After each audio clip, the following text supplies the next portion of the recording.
어느 곳에나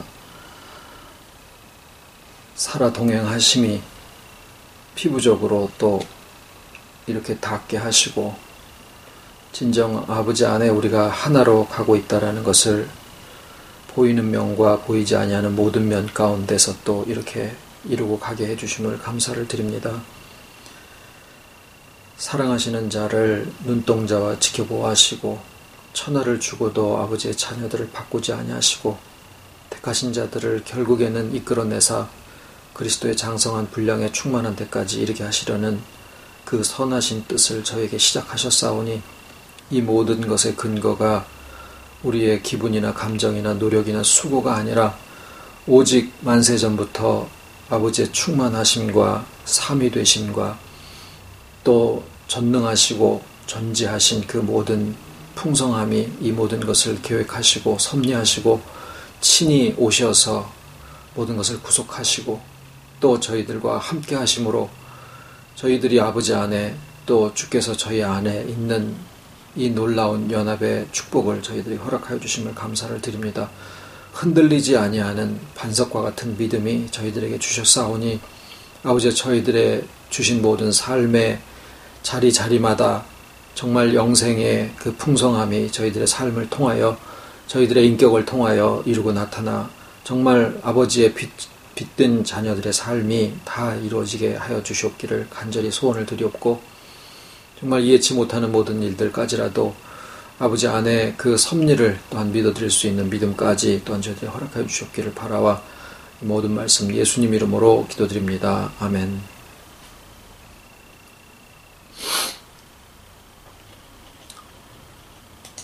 오늘 말씀은 요한복음 5장 9절로 19절까지입니다. 요한복음 5장 9절로 19절. 이날은 안식일이니 유대인들이 병 나은 사람에게 이르되 안식일인데 내가 자리를 들고 가는 것이 옳지 아니하니라. 대답하되 나를 낫게 한 그가 자리를 들고 걸어가라 하더라 한데 저희가 묻되 너더러 자리를 들고 걸어가라 한 사람이 누구냐 하되 고침을 받은 사람이 그가 누구신지 알지 못하니 이는 거기 사람이 많으므로 예수께서 이미 피하셨음이라. 그 후에 예수께서 성전에서 그 사람을 만나 이르시되 보라 내가 나았으니 더 심한 것이 생기지 않게 다시는 죄를 범치 말라 하시니 그 사람이 유대인들에게 가서 자기를 고친 이는 예수라 하니라. 그러므로 안식일에 이러한 일을 행하신다 하여 유대인들이 예수를 핍박하게 된지라. 예수께서 저희에게 이르시되 내 아버지께서 이제까지 일하시니 나도 일한다 하시매 유대인들이 이를 인하여 더욱 예수를 죽이고자 하니 이는 안식일만 범할 뿐 아니라 하나님을 자기의 친아버지라 하여 자기를 하나님과 동등으로 삼으심이로라. 그러므로 예수께서 저희에게 이르시되 내가 진실로 진실로 너희에게 이르노니 아들이 아버지 하시는 일을 보지 않고는 아무것도 스스로 할 수 없나니 아버지께서 행하시는 그것을 아들도 그와 같이 행하느니라. 아멘.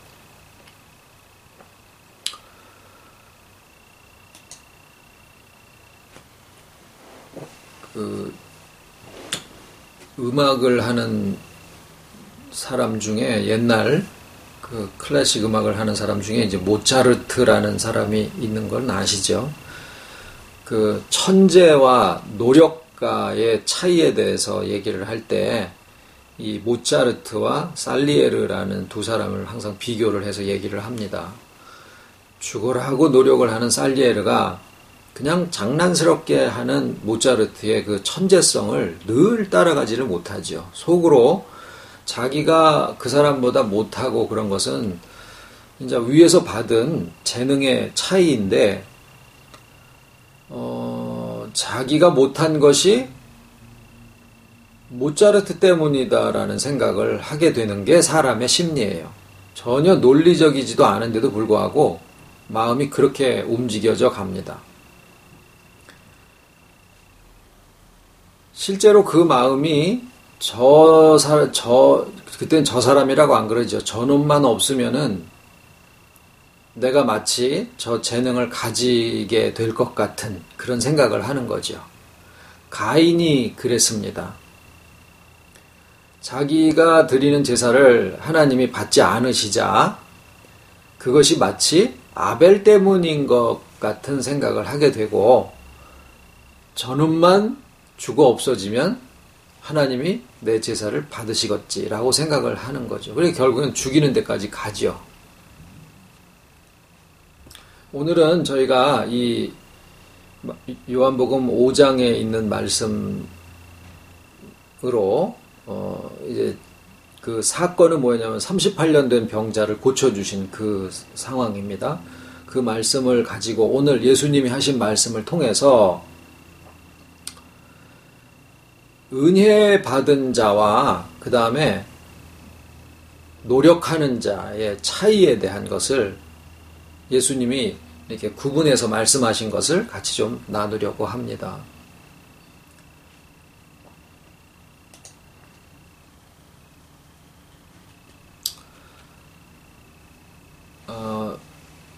아벨의 이제 가인에 대해서 좀 전에 말씀드렸는데, 아벨의 제사의 기원은 양을 잡아서 제사를 드린 거죠. 그러니까 직업이 양을 키우는 사람이었기 때문에 양을 드리고, 또 농사 짓는 자였기 때문에 농사의 첫 소산으로다가 드렸다라는 직업의 차이를 얘기하는 것은 아니죠. 그러니까 아벨의 제사의 기원은 어디냐면은 에덴에서 아담과 해와를 내보내시면서 그때 가죽옷을 지어 입히신 것에서 그 기원을 찾아보게 됩니다. 그리고 6월절에 어린 양이 나오고, 그러니까 어떤 것이 죽어서 그러니까 생명이라고 얘기를 하는데, 가끔 이런 말씀을 드리죠. 배고픈 아이에게 노래 불러주면 화납니다. 배고픈 아이한테는 소세지 하나라도 입에다 물어 넣어줘야 돼요. 우리에게 필요한 것은 하나님과의 연합에서, 주와의 연합에서, 그러니까 하나님과의 연합이라고 해도 그 말이 틀리지 않은 것은 삼위일체시고, 본래 하나님의 형상대로 지음을 받았다라고 하는 그 부분이 임마누엘, 즉 하나님이 우리와 함께 하신다라고 하는 그 내용이에요. 그러니까 우리가 하나님과 하나 된다라고 얘기를 해도 표현상 우리가 부활하신 주님과 연합한다라고 하지만 하나님과 연합한다고 해도 틀린 말이 아니다라는 거죠. 그러니까 처음부터 무엇이 문제냐면은 하나님과의 연합이 문제인데, 여기에 하나님과 연합에서부터 분리돼가지고 자기 자신을 생각하는 존재도 육체의 생명은 있었다고요. 그런데 짐승을 잡아서 제사를 드릴 때 하나님의 생명이 거기에 포함되는 게 아니잖아요. 그냥 소나 양이나 비둘기의 생명이 육체의 생명이죠. 그것이 피의 형태로 땅에 쏟아지는 것을 이렇게 하나의 형태로 해서 보여주는 것 뿐인데, 실제로 그 안에 담겨져 있는 약속의 내용은 하나님의 생명과 우리가 연합한다라고 하는 그것이 실제예요. 배고픈 아이에게 소세지를 줘야지 노래를 불러주면 안 되듯이, 인간에게 실제로 필요한 것은 하나님과의 연합에 의한 하나님의 신성의 그 생명이지 육체의 생명이 아니다, 그 말입니다. 그러니까 양이나 소나 비둘기가 죽어서 또 가죽옷을 지어 입히시기 위해서 어떤 짐승이 죽임을 당해서 그 생명이 땅에 떨어진다라고 해가지고 우리의 신성이 회복되는 게 절대 아니라는 거예요.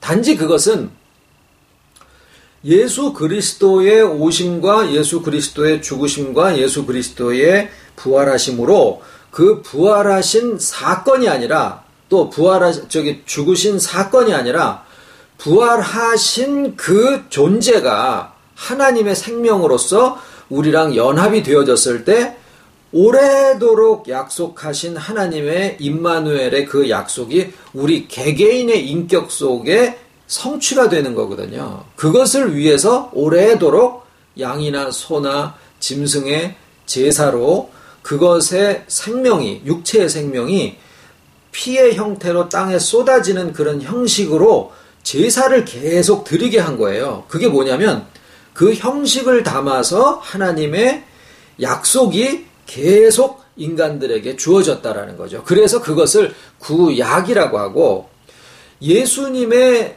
피가 예수님의 육체의 생명도 하나님의 신성은 아니다라는 거예요. 엄밀하게. 예수님의 육체의 생명도 육체의 생명이지 그 육체의 생명이 하나님의 신성은 아니다라는 거예요. 그러니까 우리에게 예수님의 육체의 생명이 필요한 게 아니에요. 하나님으로서의 예수님의 부활하신 그 존재가 우리랑 연합하는 겁니다.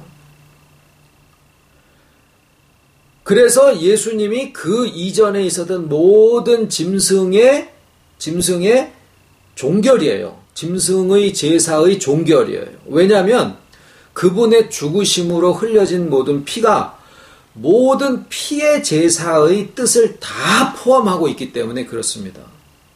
그리고 그 피가 쏟아지심이 곧 예수 그리스도의 죽으심이고, 죽으심으로써 비로소 부활하실 수가 있는 세계가 열린 거예요. 예수님에게. 그래서 실상은 무엇이냐?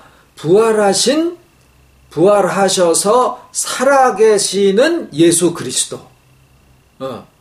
죽으신 어떤 사건의 결과가 아니라 부활하신 예수 그리스도의 그 존재, 하나님이시면서 제한이 없으신 참 사람이신 그 예수 그리스도의 부활체이신 그 인격이 우리와 연합하게 되는 것이, 그것이 하나님의 오래도록 하신 약속의 결과예요.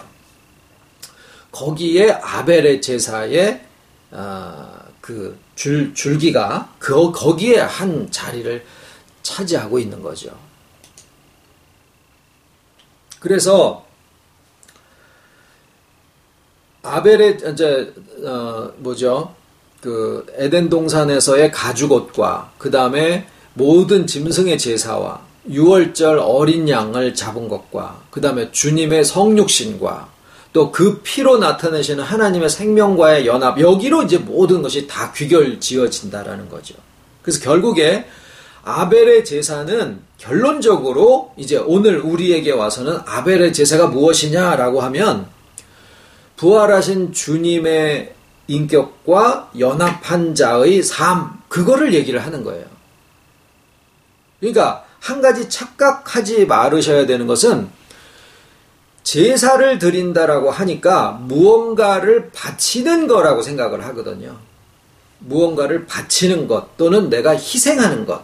그러니까 영어로 이 희생의 제물이라고 하는 것을 바친다 이렇게 되는 것을 sacrifice인데, 그 영어의 희생이라는 말이 기독교 안의 문화로 이게 형성이 되면서 마치 내가 남편을 위해서 희생해야 되고, 또는 믿지 않는 사람을 전도하기 위해서 내가 가서 녹아주는 것이고 희생하는 것이고, 그래서 마치 우리의 기독교가 희생의 종교인 것처럼 받아들여지고 있다라는 거죠. 그러면서 은혜를 이야기하지만 실상은 희생의 종교처럼 돼버리면 주체가 전혀 다릅니다. 주체가 달라져요. 은혜의 종교라고, 은혜의 이 신앙이 은혜의 토대 위에 이루어지는 것이다라고 하면 하나님이 주체가 되는데, 희생이 강조되어지면은 자기의 의가, 희생은 내가 해야 되는 거니까 자기의 의가 토대가 되는 그러한 기독교로 이게 바뀌어집니다.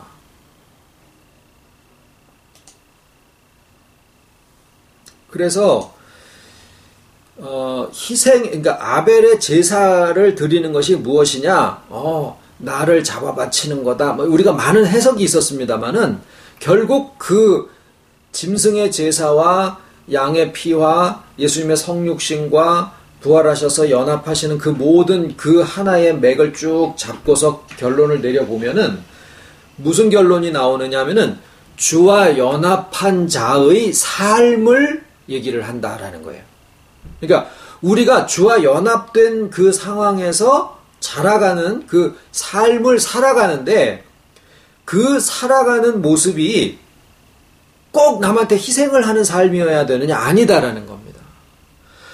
자기로서 살아가는데 주님의 인격과 연합해서 주님의 심정을 알게 되고 주님이 아버지의 마음을 알았던 것처럼 우리도 주님의 마음을 알고 우리도 그를 통해서 아버지의 마음을 알게 되고 또 반대로 아버지의 마음으로 주님이 우리를 바라보신 것처럼 우리도 주님의 마음으로 서로가 서로를 바라볼 수 있는 마음이 되어진다라는 거예요.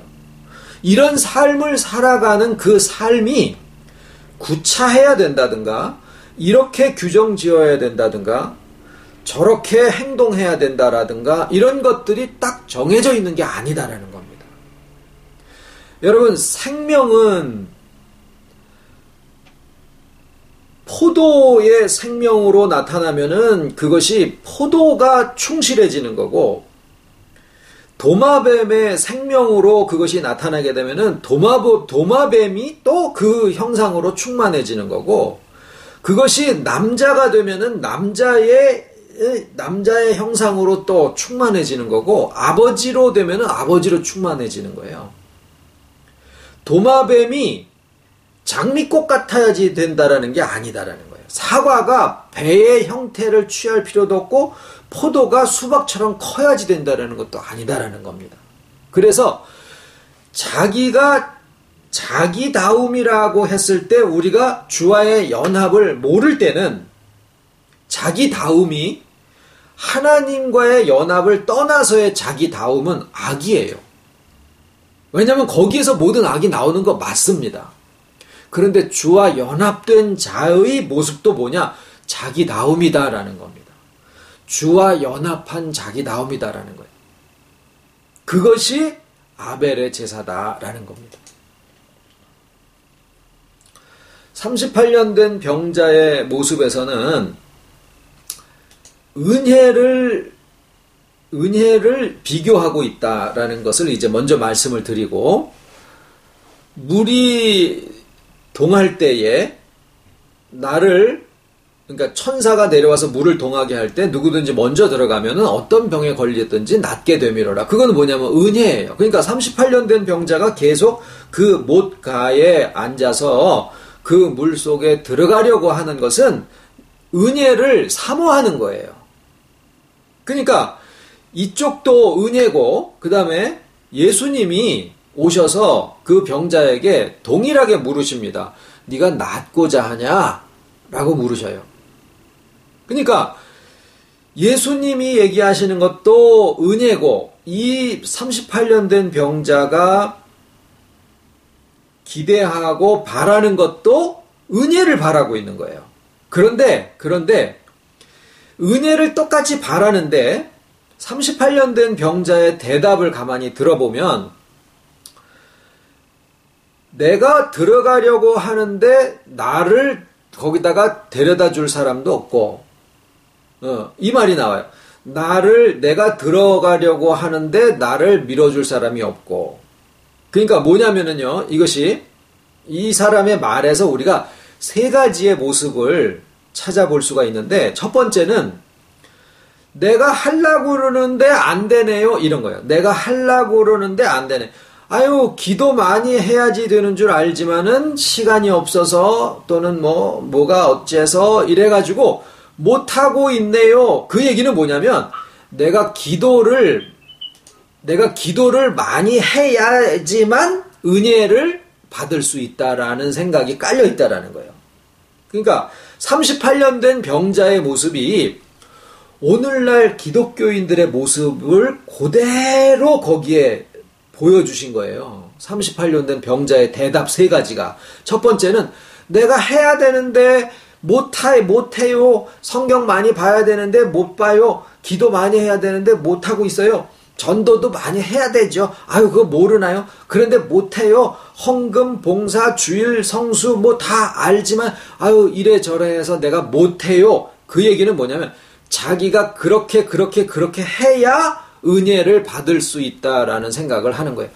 내가 부지런히 해가지고 못에 들어가야 되는데 그것을 내가 할 능력이 안 되네요 라고 얘기하는 것과 성령의 은혜를 내가 받기를 사모하고 주일날, 수요일날 철야 금식 예배를 가가지고 이렇게 은혜를 충분히 받기를 원하지만은 내가 이것도 해야 되고 애들도 키워야 되고 뭐도 해야 되고 그래서 내가 이것을 못하고 있습니다. 이게 첫 번째 주소예요. 오늘날 기독교인들의 첫 번째 주소예요. 38년 된 병자의 모습입니다. 두 번째의 모습은 뭐냐면 누가 나를 좀 밀어넣어줬으면 좋겠는데 의존적인 거예요. 그 사람한테 의존하는 거예요. 사람한테. 저 사람이 나를 좀 왜 안 도와줘? 저 사람이 나를 좀 도와주면은, 누가 나를 좀 끌어주면은, 누가 나를 좀 밀어서 은혜 받는데 풍덩 좀 집어넣어 줬으면은, 대개는 이제 교회 지도자나 아니면 목사나 무슨 이런 사람들한테 그런 대상을 찾는 경우들이 있겠죠. 그러고 있는 동안에 자기 자신은 그냥 병들어 있는 그 자체가 자기다라고 생각을 하는 거죠. 세 번째는 더 나아가서 뭐냐면 내가 들어가려고 그러는데 누가 먼저 들어가네요. 이거예요. 은혜는요, 누구든지 먼저 들어가면은, 이제 판 깨졌어. 그 얘기는 뭐냐면은요, 실제로 그 못이 그런 능력이 첫 번째 들어가는 사람한테만 요이 땅 해가지고 1등 들어가는 사람들한테만 그게 주어지시는지 어쩌는지는 몰라도 현실적인 교회의 상황을 놓고 비교를 해보면은 누가 첫 번째로 들어가느냐라는 것에 주안점을 지금 두고 얘기하시는 게 아니라 넘들이 은혜 받는 걸 보잖아요. 그러면 내 은혜에 대한 감동이 확 식어버리는 거예요. 기도하는데 넘의 목소리가 더 커요. 그러면은 갑자기 의기소침해지면서 아이고 저 사람한테는 성령의 감동이 불처럼 내리는데 왜 나한테는 안 오지? 그래가지고 그냥 확 식어버린다라는 것을 그렇게 묘사를 하고 있다라는 겁니다.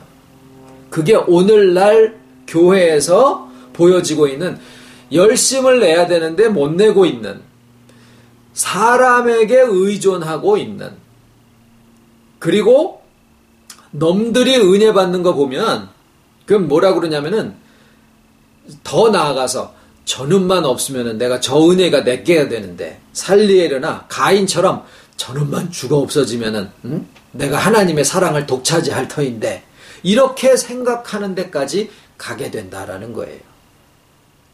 그것을 은혜 받는다라고 생각을 하는 거예요. 그러니까 뭐라 그래요? 주일날 오늘 은혜 많이 받았어요 라고 표현을 하면, 은혜 많이 받았어요 라고 표현하면 물이 동할 때에 먼저 들어가게 되는 그러한 상황과 연관지어서 은혜를 생각하고 있다라는 겁니다. 말씀 듣고 나서 오늘은 말씀이 나한테 마음에 많이 감동이 되고 와 닿았습니다. 그거는 좋은 겁니다. 그건 좋은 거예요. 저한테 문자도 많이 보내주시고 질문도 해서 보내주시고 오늘은 어떤 말씀이 참 좋았습니다 라는 것도 서로 이렇게 나누어서 나쁠 거 없죠. 그리고 목사님이 이렇게 설교하실 때 보면은 이런 소리를 많이 합디다. 그거 딱 고치면은 아주 좋을 텐데 거기에 신경이 써지네요. 그런 얘기도 좋습니다. 하고 처음에는 한 놀래도 그게 아주 도움이 많이 되는 말씀들이에요. 그래서 많은 교통과 교류가 저하고도 좀 있으시기를 좀 바라는 마음입니다. 그래서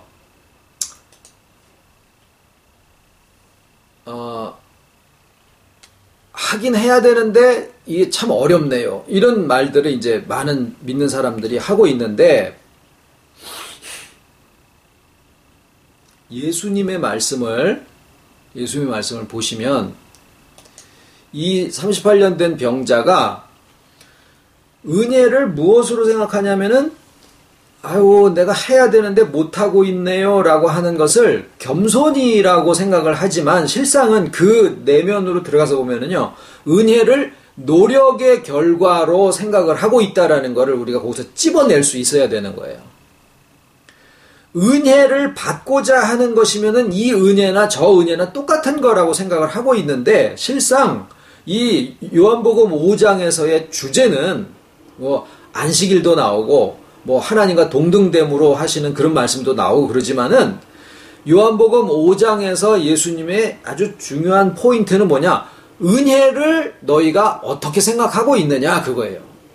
은혜 받으러 못가에 가서 앉아있는 사람에게 예수님이 은혜란 이런 것이다 라고 하는 것을 보여주신 거예요. 은혜에 대한 생각 변화, 이것이 이 요한복음 5장의 주제입니다. 예수님은 뭐라 그러시느냐면요, 대뜸 네가 낫고자 하냐? 라고 물으시는 거예요. 실상 교회에 오시는 분들이 대개는 자기 인격 문제나 또는 가정 문제나 이런 아주 실질적인 문제를 안고 교회를 옵니다. 여러분, 저희 교회는요, 이 가정 안에 이렇게 서로가 들어가서 그 가족에게 일어나고 있는 여러 가지 문제 같은 것들을 같이 그 가족의 일원이 되다시피 해가지고 포함돼서 아버지께서 그것을 이렇게 회복시키시고 같이 움직여지시는 그런 역사 속에 지금 있어요. 그런데 많은 경우에 교회에서 실질적으로 마음에 가지고 있는 것은 가족 문제라든가 가정 문제 또는 인격 문제, 이런 것들을 가지고 나왔지만, 그것을 열어서 그것이 이렇게 다루어지고 그것이 정말 밀가루 반죽하듯이 그게 막 이렇게 움직여져서 거기서부터 이렇게 회복이 되어지고 충만해지는 이런 데까지를 끄집어내지도 못하는 분위기 속에서 신앙생활을 하는 경우들이 많습니다. 그리고 많은 경우에 교회의 목적이 사람들에게 있는 그러한 인격 문제나 가정 문제에 가서 집중되어 있는 게 아니라 오히려 뭐에 관심이 많냐면은 교회 자체가 커지는 것에 더 관심을 두고 그쪽에 집중해서 말씀을 하는 경우들이 많다라는 거예요. 예수님은 어떻게 하셨냐면, 네가 낫고자 하느냐, 이 말씀은요, 그 사람이 가지고 있는 아주 실질적인 문제를 그냥 물어보신 거예요. 그런데 이 사람처럼 오늘날 믿는 사람들이 대답이 그렇게 나왔잖아요. 주여, 그러니까 낫고자 하느냐? 아니 뭐 그런 거를 물어보세요. 이렇게 대답이 나온 거예요. 그리고 뭐에 관심이 있느냐면, 예수님이 그걸 모르시지 않잖아요. 네가 낫고자 하느냐라고 물으실 때 그 사람이, 햄버거 집에 오는 사람이 피자 먹으려고 거기 오지는 않잖아요. 설렁탕 찾지는 않잖아요. 햄버거 집에 온 걸 보고 너 햄버거 먹고 싶냐? 라고 묻는 거나 똑같은 얘기를 하신 거예요. 생선집에 온 사람은 너 생선 사고 싶니? 라고 물어보시는 거나, 거기 못가에 찾아온 38년 된 병자에게 네가 낫고자 하느냐라고 묻는 거 똑같은 얘기예요. 그런데 그걸 물으셨다라는 게 중요한 거예요. 그걸 물으셨다라는 게 중요한 거예요. 다 알지만 교회에서 그걸 묻지를 않아요. 그걸 다루지 않는다라는 거예요. 그런데 그 사람은 그거를 원해요. 그게 고쳐지기를 바라고 그게 다루어지기를 원하는 거예요. 다시 말하면 낫고 싶은 거라는 거죠. 그런데 뭐라고 가르침을 받아왔느냐면, 네가 물속에 들어가야 된다. 또는 다른 사람이 너를 밀어 넣어줘야 된다. 또는 다른 사람이 먼저 들어가면은 안 된다. 이런, 그러니까 열심을 내되 넘들보다 더 열심을 내서 1등상을 타야지. 다른 사람들보다 신앙도 높아져야 되고, 다른 사람들보다 믿음도 강해야 되고, 다른 사람들보다 기도의 은사도 많이 받아야 되고, 다 비교 속에서 네가 노력을 얼만큼 해야지 그것의 결과로 은혜를 받는다라는, 우리가 무엇을 해야지 되는 것에 대한 방법의 해결이 있는 것처럼 가르침을 받고 있다라는 거예요. 예수님의 말씀은 그게 아니에요. 그냥 본질을 먼저 얘기를 하시고, 네가 낫고자 하냐? 대답 안 해도 돼. 네가 낫고자 하냐? 예, 그래도 되고 가만히 있어도 되고. 왜냐하면 예수님이 그 대답을 바라신 게 아니에요. 주저리 막 나올 때 그 사람을 위해서가 아니라 우리를 위해서, 이 사람이 그렇게 주저리 얘기하지 않아도 예수님은요, 그 대답이랑 상관없이 바로 다음에 네 자리를 들고 일어나서 걸어가라라고 얘기를 하셨을 거예요. 그렇게 생각 안 하십니까? 이미 말씀을 거실 때 네 자리를 들고 일어나서 걸어가라라고 얘기를 하실 생각에 말을 걸으신 거예요. 거기에 이 사람이 주저리 세 가지의 자기 상태를 얘기를 한 것은, 그것을 요한이 기록한 것은 그걸 통해서 오늘날을 살아가는 우리들의 처지와 형편이 은혜를 바라고 있지만 내 노력의 결과로 은혜가 주어지는 거라고 생각을 하고, 넘들보다 더 해야지 된다라는 것으로 은혜가 주어지는 거라고 생각을 하고, 아니면은 사람에게 의존적으로 해서 은혜가 주어지는 거라고 생각하는 오늘날 현실의 기독교인들의 실상을 이 38년 된 병자의 대답을 통해서 우리의 모습을 보게 하신 것이 요한을 통해서 기록하신 목적이에요. 예수님은 뭐라 그러십니까? 네 자리를 들고 일어나 걸어가라. 그럼 뭐라 그러겠습니까? 왜요? 그게 될까요? 내가 이제까지 그렇게 한 번도 해본 적이 없는데요. 내가 이제까지 배워오고 다른 사람들한테 본식하고 같지 않은데요. 이런 쓰잘데없는 여러 가지 대답들이 나올 가능성이 있지 않습니까? 그런 거 저런 거 싹 안중에 없으신 거예요. 네 자리를 들고 일어나서 걸어가라. 자, 이 말씀이, 이것이 뭐냐면은 예수님의 말씀이에요. 이것이 예수님의 말씀이에요.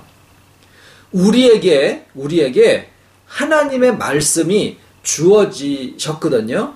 그 하나님의 말씀으로, 그러니까 하나님의 말씀을 들을 때나, 읽을 때나, 나눌 때나, 묵상할 때나, 그 하나님의 말씀으로 성령이 우리에게 역사를 하시는데 그것을 은혜라고 그러거든요.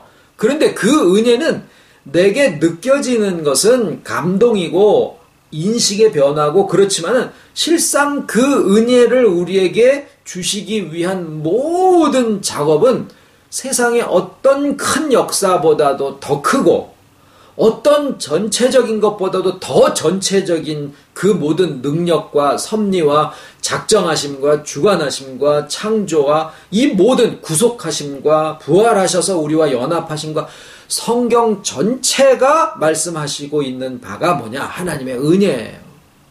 그리고 거기에 예수님이 절대로 네 자리를 들고 일어나서 걸어가라라고 하는 말씀에, 그 말씀에 네가 어떻게 노력을 해라, 네 마음의 심리 상태가 어떻게 변화가 일어날 것이다, 이것을 하면은 결과가 어떤 결과가 나오며 네 마음속에 어떤 체험이 올 거, 전혀 얘기를 안 하신 거예요.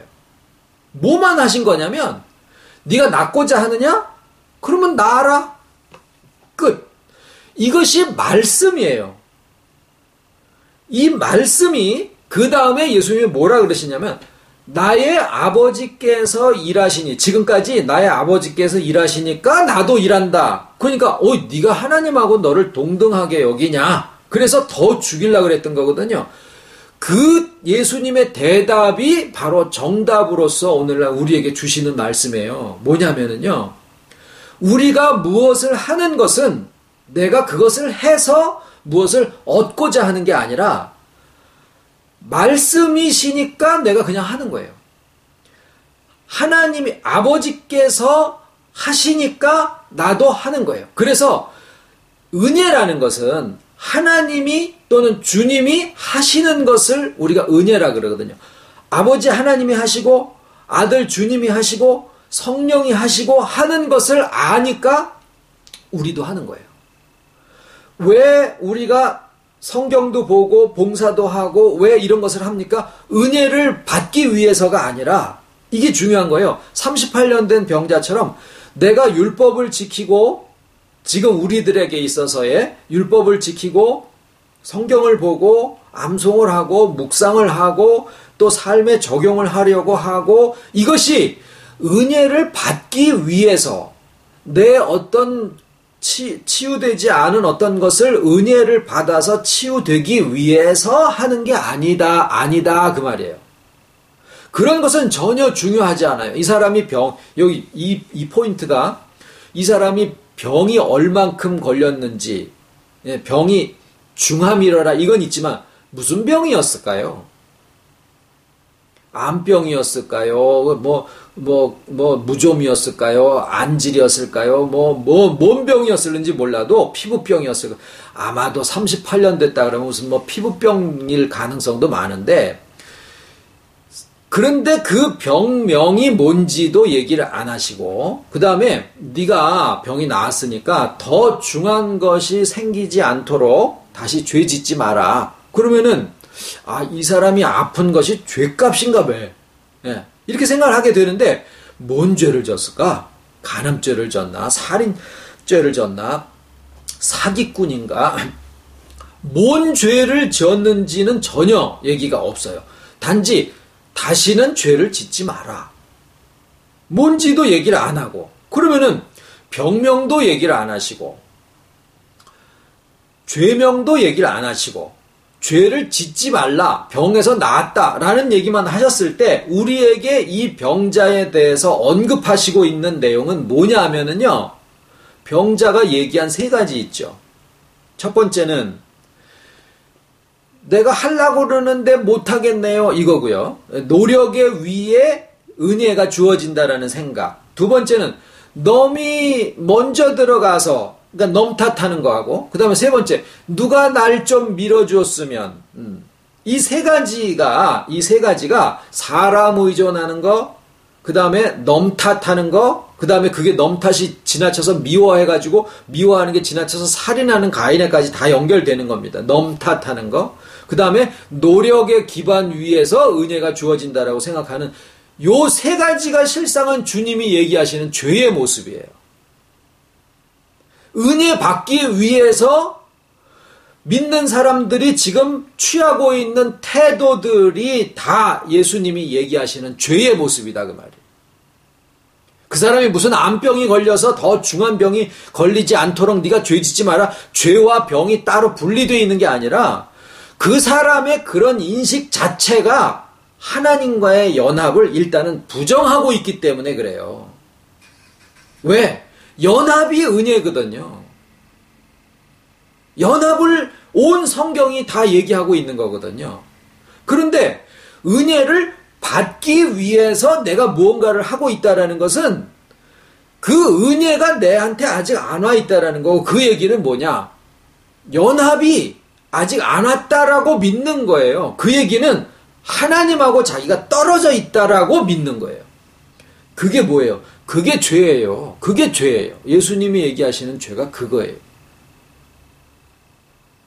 우리가 무슨 이런 잘못을 하고 저런 죄를 짓고 이런 부분도 물론 덕을 세우기 위해서도 그렇고 다 필요하지만, 여기에서 얘기하는 예수님의 포인트는 왜 죄명도 얘기하지 않으시고 병명도 얘기하지 아니하시고 오직 더 이상 죄를 짓지 마라, 심한 게 생기지 않도록, 그 얘기는 뭐냐? 예수님이 이 은혜에 대한 두 가지를 쫙 갈라서 네가 은혜를 사모하지만은 은혜가 지금 너하고 같이 있지 않구나 이거고, 아버지가 일하시니 나도 일한다라고 하는 것은 이미 은혜 가운데, 연합 가운데 있는 사람의 말이 그렇게 된다라는 거예요. 말씀이 있사오니 우리가 어디로 가오리까? 주께서 말씀하시니 내가 이대로 하오리이다. 그게 은혜 받은 자의 태도예요. 이미 받은 거고 이미 있는 거다라는 거죠. 내 상태와 상관이 없어요. 그 상태로 그대로 가라고요? 그건 구원파로 가는 거고, 내 상태가 지금 이렇다라고 이대로 가라는 게 아니라 연합과 은혜에 있으면은 그것이 생명이기 때문에 자란다라는 거예요. 자라날 것을 아시기 때문에 지금 정죄하지 않으시는 거예요. 지금 행동한 것 가지고 판단하지 않으시는 거예요. 왜? 연합은 분명히 그 안에서 성장하기를 그리스도의 장성한 분량에 충만한 데까지 이르게 하시느니라. 무엇에 근거해서? 하나님의 주권적인 능력에 의해서. 우리의 이렇게 저렇게 하는 것에 인과의 법칙에 따라서 하나님이 우리의 어떤 한 것이 원인이 돼서 얼라 이놈 봐라 해가지고 거기에 따라서 어떤 결과를 하고 이러시는 게 아니라 하나님의 세계는 인과 법칙이라고 하는 시간의 흐름과 상관이 없으신 분이니까 내가 요 다음 순간에 무엇을 할 것을 모르지 않으시다라는 거예요. 그러면서 그 주권이 우리의 자유의지와 전혀 충돌하지 않는 것은 전에 많이 말씀을 드렸죠. 그것이 하나님의 주권의 신비로움이에요. 인간이 죽어서 어떻게 되는가 하는 것도 그 석박사들 그 과학자들이 지금까지 연구를 해도 인간이 죽어서 도대체 어떻게 되는가 하는 거를 기껏 알아낸 게 사람이 죽는 순간에 0.03g의 질량이 없어지더라라는 거를 그것이 영혼의 무게다 이따위 소리나 하고 앉아있는 것이 오늘날 생명에 대한 연구의 결과가 거기까지밖에 안 왔다라는 거예요. 왜? 눈에 보여야 믿는 것이 인간의 학문이기 때문에. 인간이 왜 하나님의 세계를 과학으로 증명을 못하느냐 하면은 과학이 눈에 보이지 않으면은 대상으로 삼지를 못해요. 실험으로 증명하지 않으면.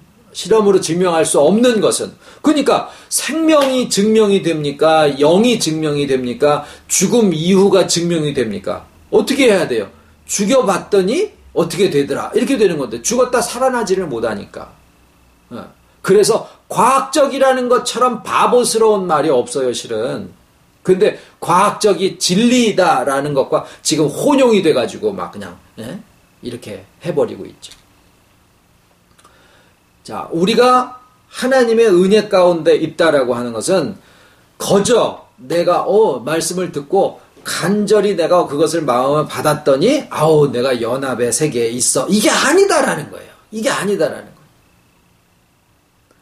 우리의 연합이 이루어지기 위해서는 성부, 성자, 성령, 삼위일체 하나님의 알파와 오메가의 모든 역사하심과 성경의 첫 장에서부터 끝장까지의 모든 섭리하심과 보이는 세계와 보이지 아니하는 세계의 모든 영계세까지 다 포함한 그 모든 존재들의 모든 활동이 다 포함돼 가지고 작업을 해서 친히 우리랑 함께 하셔가지고 되어진 결과가 우리와 주님과의 연합이다라는 거예요.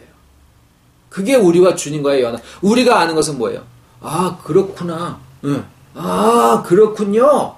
이게 그것도 성령의 조명하심으로 깨달아지게 해 주시니까 그렇군요. 이렇게 되는 건데 그거를 알아서 받아들이는 것을 우리의 믿음의 행위라고 그렇게 얘기를 하시는 거예요.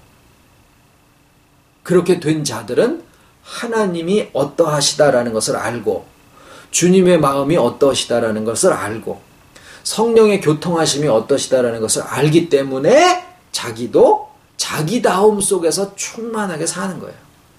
그래서 은혜 가운데 있는 자는 은혜를 받기 위해서 애를 쓰는 게 아니라 은혜 가운데 있는 자는 하나님이 일하시니까 나도 일한다라는 주님의 마음 똑같이 주님이 일하시니까 나도 일한다가 되는 거예요. 내 안에 주님의 마음이 움직이시니까. 그렇다고 내 안에 주님이 뭐라고 이거는 아닌 거는 우리가 벌써 이제 아신 바 됐으니까 이제 그런 얘기는 안 해도 될 거라고 생각을 합니다. 그래서 나의 지각이고 나의 분별력이고 나의 인식인데 그 마음이 주님의 마음을 점점 알아가게 되고 그렇게 됐을 때 나의 열심이 다른 사람이 볼 때는 엄청 열심을 내는 것 같은데 나는 열심을 낸다라는 의식 자체가 의미가 없어지는 거예요. 내가 저 사람보다 더 열심을 내나 안 내나. 어떤 때는요, 주님이 그러면 일을 안 하시면은 나도 일을 안 하는 거예요. 가만히 있는 게 주님의 일일 때도 있는 거예요. 꼭 열심을 내야지만 주님이 일하시니까 나도 일한다가 아니다라는 거예요. 그런데 그 주님의 마음을 우리가, 그러니까 예를 들어서 어떤 사람과 말을 많이 해야지 되는 때가 있고, 또 어떤 사람에게는 그냥 그 사람이랑 같이 하염없이 앉아 있어 줘야지 될 때도 분명히 있지 않겠습니까? 그런 얘기예요. 밥을 먹어야 될 때가 있는가 하면 밥을 굶어야 될 때도 있는 거고, 취할 때가 있는가 하면 버릴 때도 있는 거고, 오직 한쪽으로 버리는 것만이 의다라고 생각하는 것이 그게 껍데기로 자꾸 가는 거고, 주님의 마음이 점점 우리가 알아지게 되고, 그렇게 되면은 예수님의 말씀처럼, 예수님은 분명히 뭐라 그랬습니까? 나의 때가 아직 이르지 않았다. 그러고서 일을 안 하신 거예요. 그런데 어떤 때는 아버지께서 일하시니 나도 이해치 못하는 사람들 앞에서 그런 얘기를 막 하시는 게 왜 그렇습니까? 그 사람들 보고 사는 게 아니니까 하나님이 일하시는 것을 보시고 예수님도 그냥 같이 하셨던 거죠.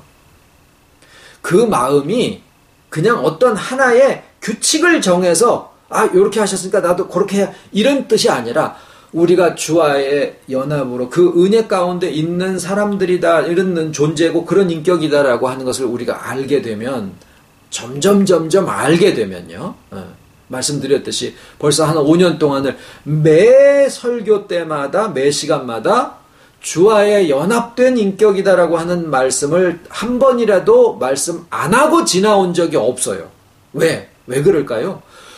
복음의 전체가 다 주와의 연합에서부터 다 모든 것이 있기 때문입니다. 그래서 누구는 그것을 주 안의 신학이다라고 해가지고 책을 쓴 사람도 있더라고요. 주 안의 신학. 그러고 나서 보면은 신약 성경에 이 주 안에 있는 것에 대한 말씀이 어마어마하게 많은 거예요. 그렇게 보면은요. 주 안에.